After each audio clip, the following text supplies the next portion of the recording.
Now that we've talked about proportions and different ways to find proportionate sides of triangles and similar figures, we need to know how to prove triangles similar.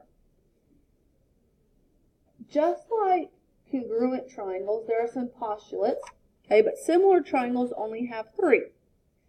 The first one being the angle-angle similarity postulate. Remember, in similar triangles, all your angles are congruent. So if you have two angles congruent, then you can force that third angle, and you now have a similar triangle by angle-angle. Side-angle-side is another postulate. You're looking for that congruent angle piece. But then remember this key phrase here. The sides are no longer congruent. They are proportional. They are proportional. So if we look at AB, AB is 15. And if we look at that to DE, DE is 18. So we can find that proportion of being 5/6. We can then look at AC to DF, so AC to DF, and that is 10/12, which also reduces to 5/6. So the fact that we get the same proportion here, that same scale factor, we have proportionate sides, and this truly is side, angle, side. Side, side, side postulate, again, we're looking at that word proportional. And though we proved two of those are proportional in side, angle, side, in side, side, side, all three must be proportional. So the last side length we haven't checked is BC to EF. So BC is 12, EF is 14.4. So we know that, let's see, we could try 3, BC to EF, so 14.4.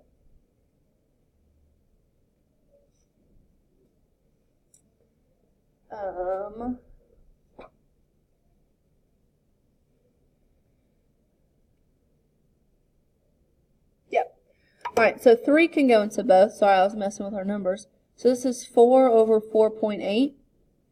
But if I'm to divide that, I get approximately 0.83, which is 5/6.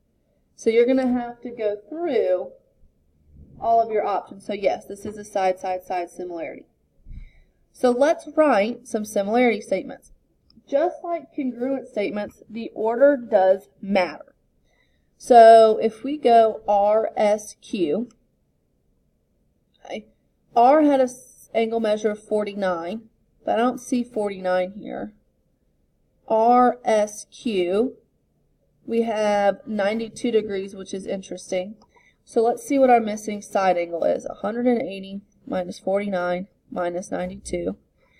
I do get 39 degrees, which forces U to be 49. So we're going to say triangle UVT, and this is by angle, angle. Okay. We had at least 2 congruent, we just had to find them. Okay. Here we know that we'll have vertical angles, so we're going to look at side, angle, side.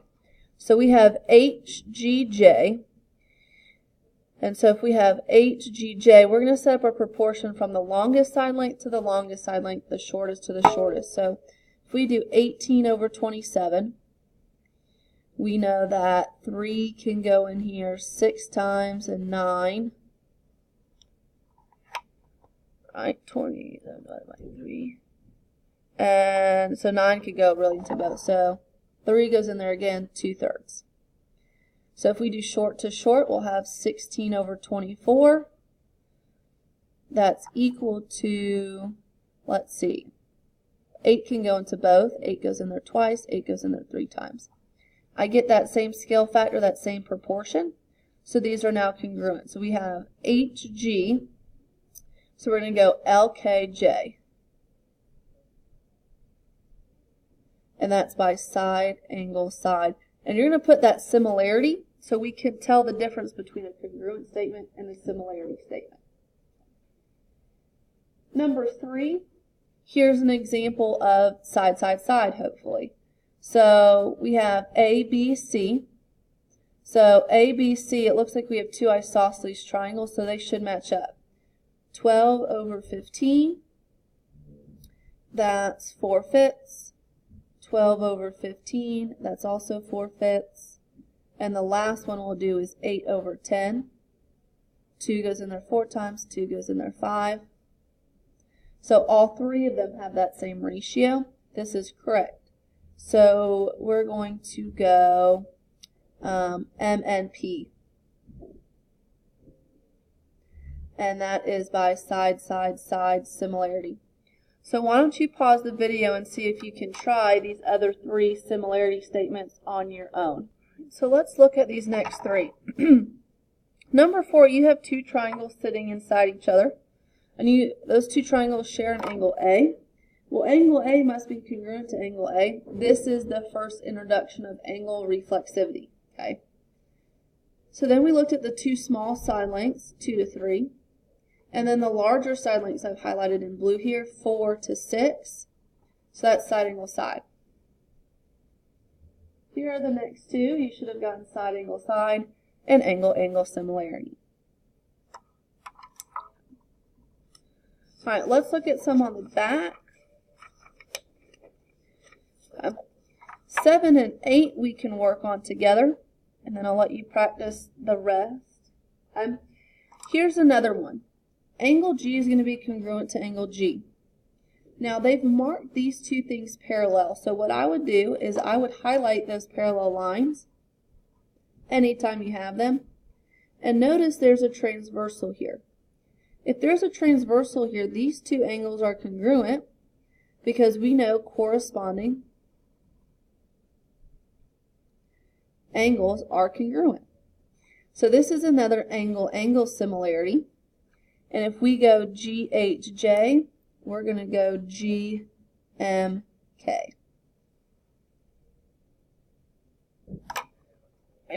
Another type of angle-angle similarity here, again, angle A and angle A are going to be congruent to each other. They've marked they've marked B at 150 and E at 130. Well, if you look at just a line, we know in a line segment, there's 150 degrees that make up that line. 180, excuse me. 50 is going to be that piece because 130 and 50 make up 180 degrees for that line. Well, then this is also by angle similarity, and we have triangle AEF, so that's triangle ABC. You can use this similarity to find missing pieces, okay? But you need to know that they're similar first in order to understand that missing side length there. So again here, they've given me 2 congruent pieces, or 2 parallel pieces. These parallel pieces can be cut by a transversal. So not only do we have vertical angles in our original image, we now have alternate interior angles. Those alternate interior angles tell us these 2 triangles are similar by angle-angle similarity. I needed that angle-angle similarity because I'm missing this side length to show side angle side. So if I have that angle-angle similarity, I'm going to go across the way. So I'm going to go 8 over 12 is equal to x over 11. So 88 is equal to 12x. And we should get x is equal to 7.3.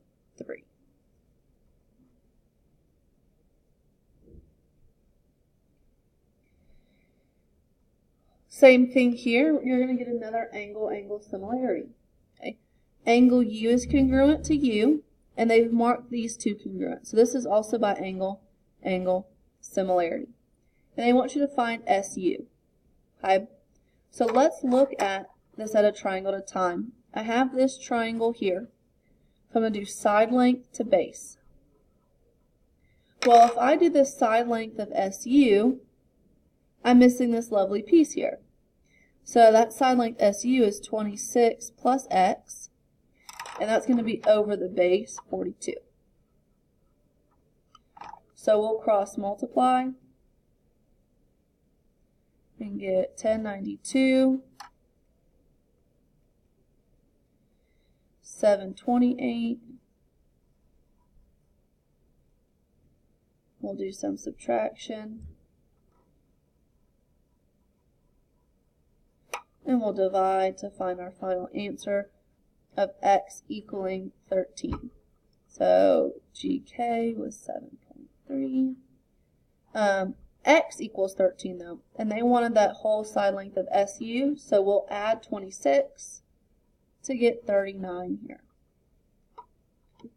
Again, I challenge you to pause the video and try these two, and then come back and check your. Alright, check your work here on 11 and 12. I labeled this DE as X, so I added up those parts there. You could have labeled the whole side X and then subtracted the 3.25 if you wanted to. Here, this is side angle side similarity. Okay, I showed that those two sides are proportionate. I get the same answer when I cross multiply. So I used a proportion and solved for RQ to get 15. Your responsibility now is to continue to practice and identify some of these similar triangles on the next few pages here. Okay. You may stop at 6.3a, okay, and you may not get all of it finished, but you should at least be trying to see if you can identify these by these three similarity postulates.